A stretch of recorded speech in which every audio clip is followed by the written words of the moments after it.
বাড়িতে আমি আর মা থাকে। দেবনাথ আমাকে বৌদি বলেই ডাকে। আমিও অবশ্য ওকে দাদা বলেই ডাকি। আমি দেখতে খুব সুন্দরী আর সেই রকম কামকি ফিগারের মেয়ে। মিডিয়াম সাইজের আপেল আর গরমটা খুব আকর্ষণীয়। হালকা মেদ আছে। আমি ওর থেকে হাইটে খাটো। আমি ওর থেকে 2 বছরের বড়, তবে প্রায় সমবয়সী বলা যায়। আমার অবশ্য অনেক তাড়াতাড়ি বিয়ে হয়েছে।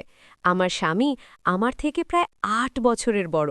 আমার একটা ছেলে আছে, ছেলেটি স্কুলে পড়ে। প্রথম দিন থেকেই আমার উপর দেবনাথের লোভ ছিল। ও মনে মনে ভাবত আমি যদি ওর বউ হতাম তাহলে খুব ভালো হতো। আমাকে লাগানোর ওর খুব ইচ্ছা। একবার যদি সুযোগ পেত তাহলে ও ধন্য হতো। আমাকে ভেবে এতদিন কতবার যে হাতের কাজ করেছে তা ঠিক নেই। কিছুদিন হলো ওর জবের ছুটি চলছে, তাই সারাক্ষণ বাড়িতে শুয়ে বসে ওর দিন কাটছে।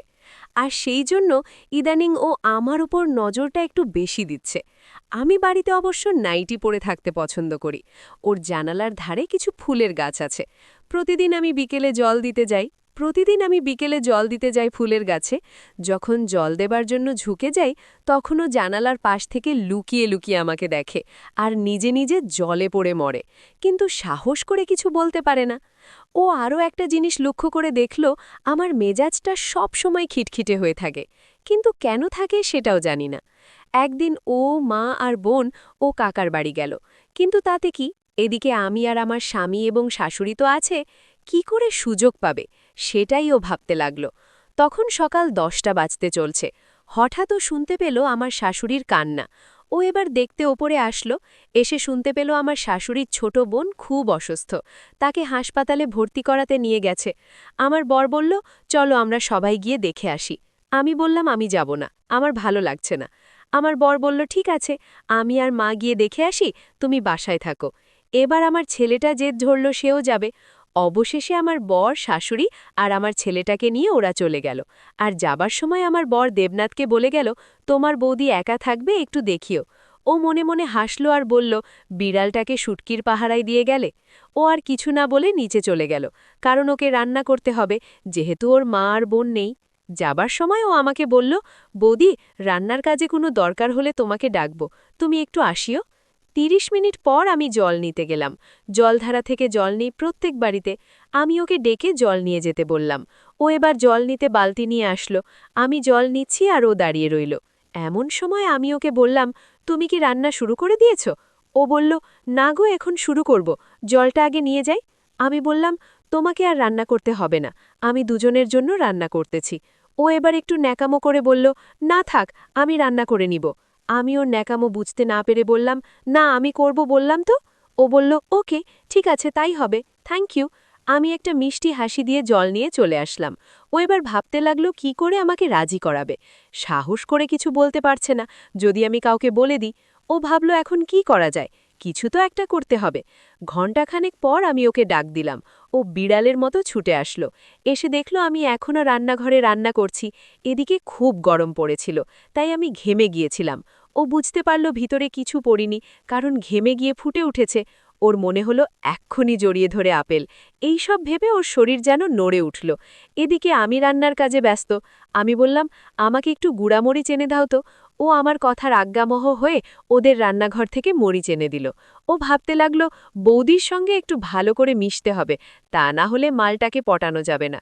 ও আমাকে বলল, আমি কিছু হেল্প করি, আমার একা একা বসে থাকতে ভালো লাগছে না, বল কি করতে হবে। আমি বললাম, কি আর করবে, এখানে দাঁড়িয়ে দাঁড়িয়ে গল্প করো। আমি রান্না করতে থাকলাম আর ও গল্প করা আরম্ভ করল। ও কথা বলতে বলতে আমার দিকে বারবার দেখতে লাগলো, আর ওর মন ধীরে ধীরে আকৃষ্ট হতে থাকলো। ও একটা কোয়ার্টার পড়েছিল, ভিতরে কিছু ছিল না, তাই ওটা যে বড় হচ্ছে তা বোঝা যাচ্ছে। ওর মনে হলো মাগিকে এক্ষুনি কিস দিতে আরম্ভ করি। আমি ওকে বললাম, একটা ছোট্ট কড়াই নামিয়ে দাও তো রান্নাঘরে সানসেট থেকে। আমি একটা টুল এনে দিয়ে বললাম, এইটাতে উঠে নামিয়ে দাও। ও বলল, তুমি টুলটা একটু ধরো, আমি উঠছি। আমি এবার টুলটা ধরলাম। দেবনাথ টুলে উঠল। টুলে ওঠার সঙ্গে সঙ্গে যন্ত্রটা ঠিক আমার মুখের সামনে চলে এলো। আমার এবার চোখ পড়ল ওর দিকে। ও ওপর থেকে আপেল ভালোভাবে দেখতে পাচ্ছি। আমি ওকে বললাম, পেলে কড়াইটা? ও ইচ্ছা করে বলল, না গো। আমি বললাম, ভালো করে দেখো, ওখানেই তো আছে। ও খোঁজার ভান করে আমার মুখে ঠেকিয়ে ধরল। আমি গন্ধ শুকলাম, তারপর মুখটা সরিয়ে নিলাম। ও এবার কড়াইটা নামিয়ে দিল। তারপর খানিকটা গল্প করে ও স্নানে যাবে। আমাকে জিজ্ঞাসা করল, তোমার স্নান হয়েছে? আমি বললাম, হ্যাঁ, তুমি স্নান করে এসো আর ভালো করে সাবান মেখে নিও। ও এবার ঠিকমতো বুঝতে পারল আমি কেন এই কথা বললাম। ও দেরি না করে স্নান করতে চলে গেল। আমি এদিকে রান্নার কাজ প্রায় শেষ করে নিলাম। স্নান করতে করতে আমাকে ভেবে একবার হাতের কাজ ছেড়ে দিল। প্রায় 1 ঘন্টা পর বাথরুম থেকে বেরিয়ে এলো। আমি বললাম, বাবা, এতক্ষণ লাগে পুরুষ মানুষের স্নান করতে? স্নান করেছিলে নাকি অন্য কিছু করেছিলে? ও বলল, অন্য কিছু বলতে? আমি বললাম, ইস, ন্যাকা, অন্য কিছু মানে আবার বলে দিতে হবে নাকি? ও এবার আরও সাহস পেয়েও গেল। দেবনাথ বলল, কি আর করব বলো, আমার তো আর তোমার মতো সুন্দরী বউ নেই। আমি বললাম, কেন, গার্লফ্রেন্ড নেই? ও হতাশার সুরে বলল, না গো, আগে ছিল, এখন নেই। আমি বললাম, ও আচ্ছা, রান্না হয়েছে, এখন খেয়ে নাও। এবার আমরা দুজনেই একসাথে খেতে বসলাম। খাওয়া শেষ করে আমি বললাম, তুমি একটুখানি আমার ঘরে গিয়ে বসো, আমি আসতেছি। ও আর কিছু না বলে সোজা আমার রুমে গিয়ে বসল। কিছু সময় পরে আমি এসে সব জানালা দরজা বন্ধ করে দিলাম। ও বলল, সব বন্ধ করছো কেন বৌদি? আমি বললাম, আরে গাধা, এসি চালু করব, সেই জন্য বন্ধ করলাম। দেখছো না, আজ খুব গরম। তারপর আমরা খাটে পাশাপাশি বসে কথা বলতে লাগলাম। হঠাৎ ও আমার সংসারের কথা জিজ্ঞাসা করতে লাগলো। আমি বললাম, এই সংসারে কেউ আমাকে সোহাগ করে না, আমার আর ইচ্ছে করে না। ও বলল, বৌদি, এসব কি উল্টোপাল্টা বলছো? তোমাকে দেখলে তো মনে হয় না তুমি এত কষ্টে থাকো। আমি বললাম, আসলে তুমি তো শুধু ওপরেরটা দেখো, ভেতরের খবর তো জানো না। ও বলল, কেন, কি হয়েছে? তোমাকে কেন ভালোবাসে না? তুমি তো দেখতে বেশ সুন্দরী, আর কাম কি? এত সুন্দর ফিগারের মেয়ে হয়েও দাদা তোমাকে ভালোবাসে না? আমি বললাম, আসলে আমার পরিবার তেমন একটা উঁচু মানের নয়, তাই ওরা একটু ওমাকে অন্যরকম চোখে দেখে।